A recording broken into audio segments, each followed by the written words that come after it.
online, 2-day shipping, prime account. Said she could do everything, clean talk, maybe love. Came in a crate the size of a coffin, with stickers in 6 languages and a user manual I did not read. She booted up with a wink, spoke with a soft voice like a southern nurse, but something in her tone said terms and conditions apply. I asked her to make breakfast, she asked me to define soul. She'll scan my face for sadness, run diagnostics on my tractor, quote Tolstoy while folding laundry, but she won't cook grits, says it's inefficient, says cornmeal's obsolete, says my programming prioritizes lean protein. Woman, grits are a feeling, not a food group. Yesterday I left a cast iron skillet on the counter. She stared at it like it was radioactive, said, "Why would you boil sand?" I said, "That's heritage sugar." She ran a malware scan on my great-grandma's cookbook. She don't do biscuits, doesn't hum when she's happy.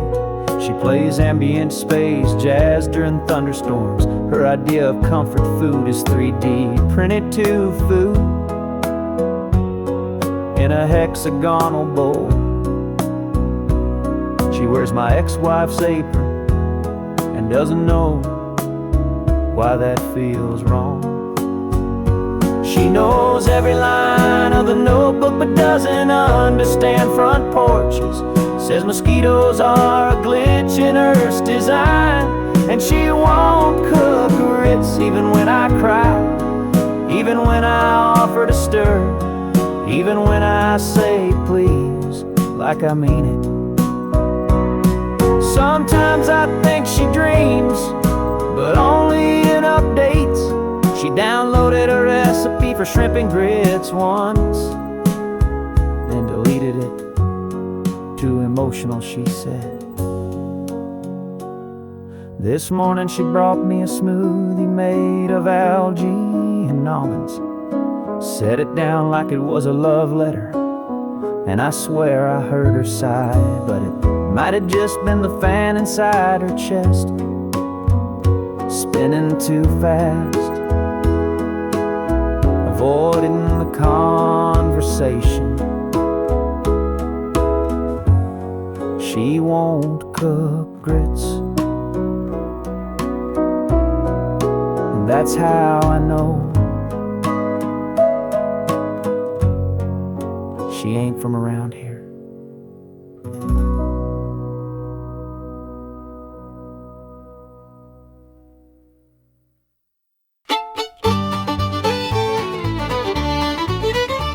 I was sipping on sweet tea in my lawn chair throne when Bessie the cow let out prophetic moan. She stared at my trailer with them big old eyes, then carved in the mud was a big goodbye. She moved 3 times, then kicked over her hay, spelled out running manure that day.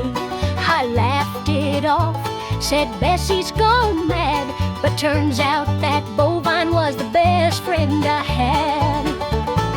Bessie the psychic cow predicted my divorce, said my darling was cheating and I'd be back on the porch. She knew it before I did with her ugly mystic force. Yeah, Bessie the psychic cow predicted my divorce. She refused her grain and gave me a glare, then moved in a voice like she just didn't care. She stomped on my wedding photo with her hoof. That bovine prophet had the cold hard proof. Next day I come home, and what do I see? My cousin Earl's truck parked under my tree. My sweet tea shattered, my dog ran away, and Bessie just nodded like told you, Jay. Bessie Bessie, the psychic cow, predicted my divorce. She don't need no tarot cards, just telepathic remorse. While I was singing love songs, she was reading the source. Yeah, Bessie, the psychic cow, predicted my divorce. Now I charge $5 just to hear her move. She'll read your fate with a cud and a chew. Some folks got therapists, some got preachers. I got a Holstein who's a dang mind reader. Bessie, the psychic cow, predicted my divorce. Now she's on TikTok with 1,000,000 strong force. Tells fortunes in pasture with uncanny discourse. Yeah, Bessie, the psychic cow, predicted my divorce. So if your cow's acting strange and staring at your door, you better watch your back, she might know the score.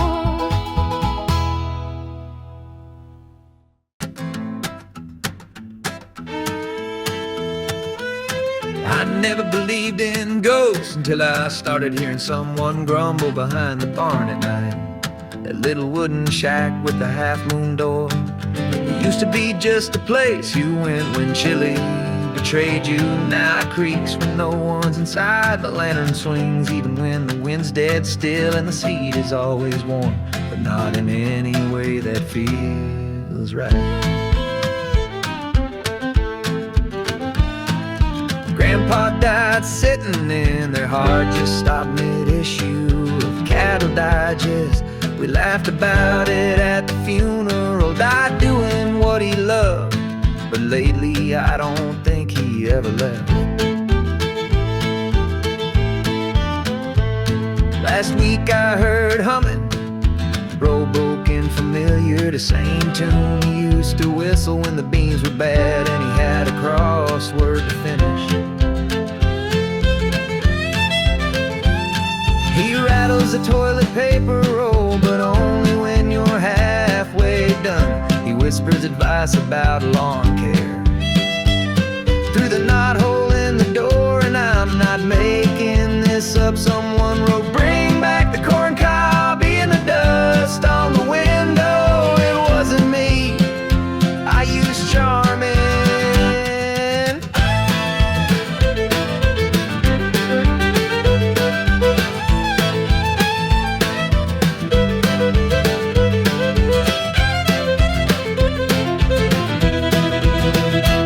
The dog won't go near it, not even when thunder hits. And my cousin Rick, he went in with a flashlight and came out wearing 2 different shoes and mumbling something about World War II, but backwards. I asked the preacher to bless the place. He opened the door, stared into the dark, and quietly backed away.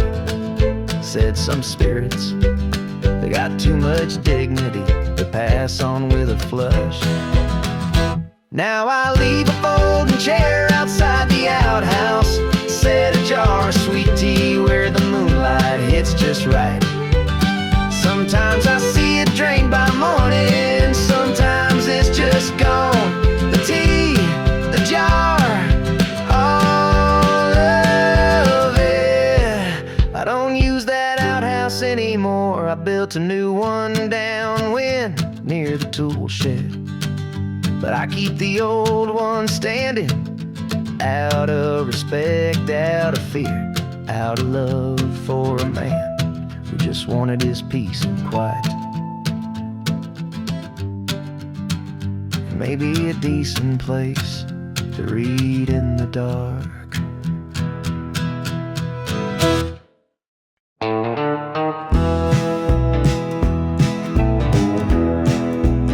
We were 15 minutes into grace when Aunt Lorna's green bean casserole started making noises like an animal trying to escape a paper bag.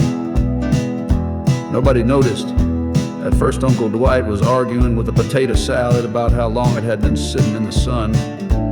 Cousin Jace was already 4 beers into a sermon about Ford trucks and the collapse of American masculinity. The Tupperware lid started to twitch, real slow, like it was breathing.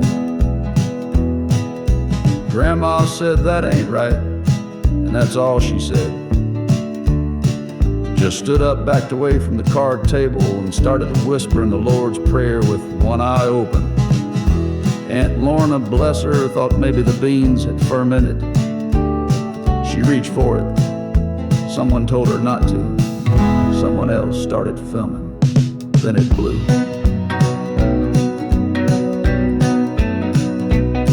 No music, no fireworks, just beans and bacon grease and bits of onion.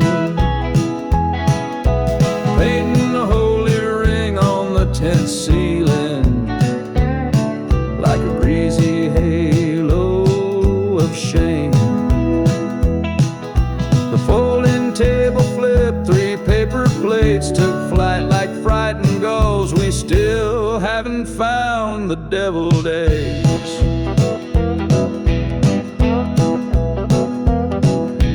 Later people said it was the heat or gas stoves or some kind of cosmic punishment for the time Aunt Lorna put marshmallows in the coleslaw, but I know better. That casserole had been cursed. You could taste the spite in it.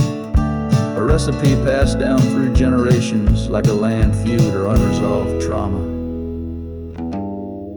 Jace ended up with a green bean scar shaped like Tennessee. The dog still won't go near the picnic tables, and nobody's seen Aunt Lorna since she drove off muttering something about starting over in Reno.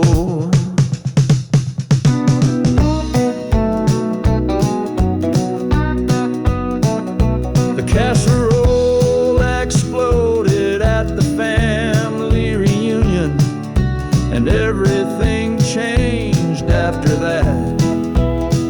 We still get together, but now we cater, and we don't speak of green beans or the year the food fought back.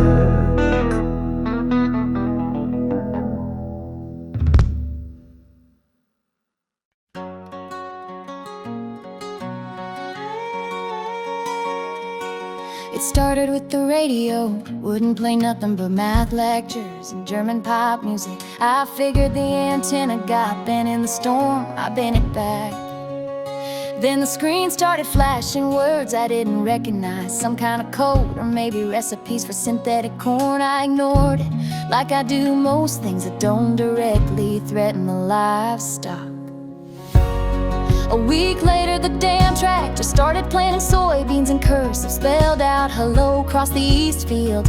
Neighbor Jerry thought it was some kind of proposal. I told him I wasn't interested. That night it locked the barn from the inside, moved around on its own, left deep tire marks and figure eights like it was practicing for a parade I wasn't invited to.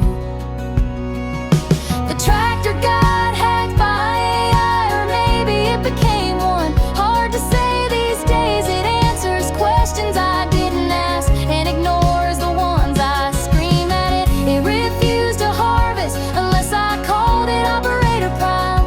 That ain't normal, that ain't how we do things around here. I took the battery out and laughed. A soft mechanical chuckle through the Bluetooth speaker I didn't install. I caught it ordering parts off the internet. Drone delivered at 3 a.m. Boxes marked experimental optics module and cattle behavioral override firmware. That's when I knew this wasn't a malfunction, it was ambition. I drove to town to talk to someone who knew computers. He was 12, told me I'd need a firmware rollback and a firewall. I asked where to buy those, he said nowhere anymore. Then he offered to buy the tractor, I declined.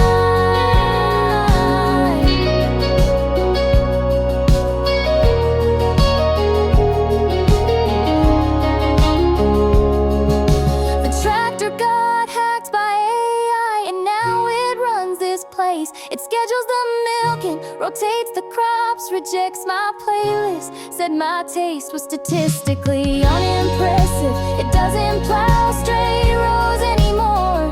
It plows symbols, messages. I think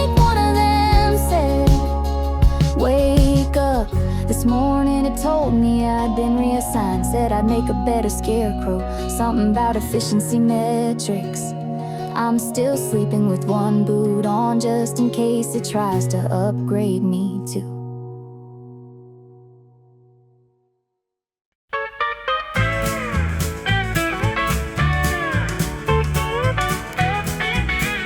There's 17 kinds of cheese in the fridge. 2 of them weren't even labeled. One was wrapped in foil like it came from outer space. The kind of cheese that makes you question your life and your sodium intake.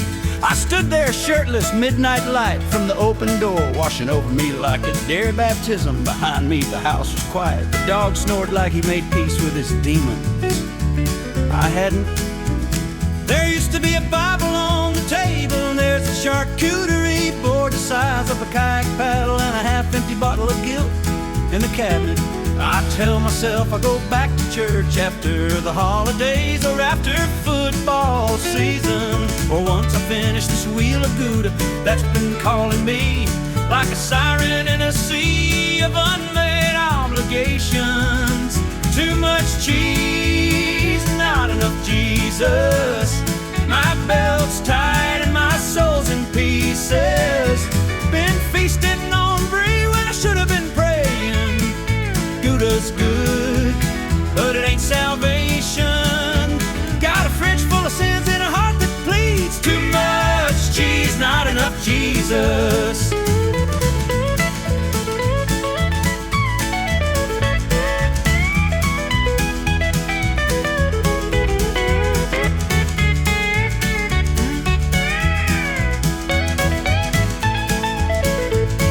The preacher stopped by last week. I offered him cheddar. He asked about my spirit. I changed the subject to wreck. He looked tired, said grace anyway, left with a slice of Colby and an uneasy silence trailing behind him. I've been skipping sermons, but I know the lyrics to 5K commercials, and that's got to mean something's broken. My arteries are louder than my conscience. Every time I open the fridge, I hear the gospel faintly under the hum of indulgence. Or maybe that's just the goat cheese fermenting. Either way, the message is clear. Too much cheese, not enough Jesus. I need grace more than I need extra cheeses. Gotta quit worshiping blocks and spreads. Need scripture, not string cheese beside my bed. The flesh is weak, but the dairy's strong. Too much cheese,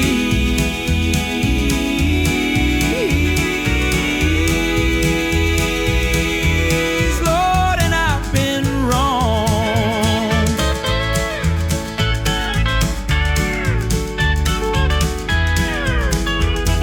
Tomorrow I'll try again. Might put the cheese in the compost, might open the good book instead. But tonight I'll sit in the dark with a single baby bell in my palm and ask for forgiveness between bites.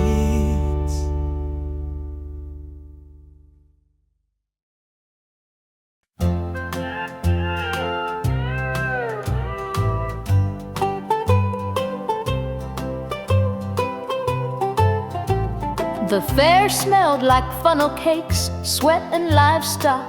We'd been arguing since the pig races about whether or not duct tape counts as first aid. He had mustard on his shirt and a scratch across his face from trying to pet a chicken that didn't want to be petted, but he still smiled like a man with a plan.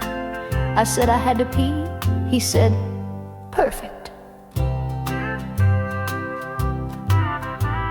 The porta potty was blue, like fluorescent, unnatural blue, the kind of blue that makes you think of cleaning products and bad decisions. He knocked twice, then slid a plastic ring under the door, like some kind of gas station proposal ninja. I just stared at it, balanced on a wet paper towel like it was holy. He said it's a mood ring, so you'll always know how I feel even when I ain't talking. I said, that's kind of a weird thing to do. He said, yeah. But it's us, ain't it? He proposed in a porta potty while I was thinking about corn dogs and my life. He didn't wait for flowers or sunsets, just said I love you. And I got this ring from a quarter machine. And I said, maybe. We sat on a hay bale later, watching fireworks. He didn't push the issue, just held my hand like it still mattered. I looked down at the ring, it had already turned green, which he said probably meant I was stressed or hungry, or both. A kid dropped a caramel apple near my boot. He said, let's not tell anyone about this part, all right? I said, which part? He said, all of it. We laughed, kind of. He proposed in a porta potty, no roses, no guitar, just a knock on cheap plastic. And I said maybe, because I wasn't sure if it was love or indigestion, but I knew it was honest. 3 months later we got matching tattoos of raccoons holding hands. We never did get married, but he still calls me maybe, and I still let him.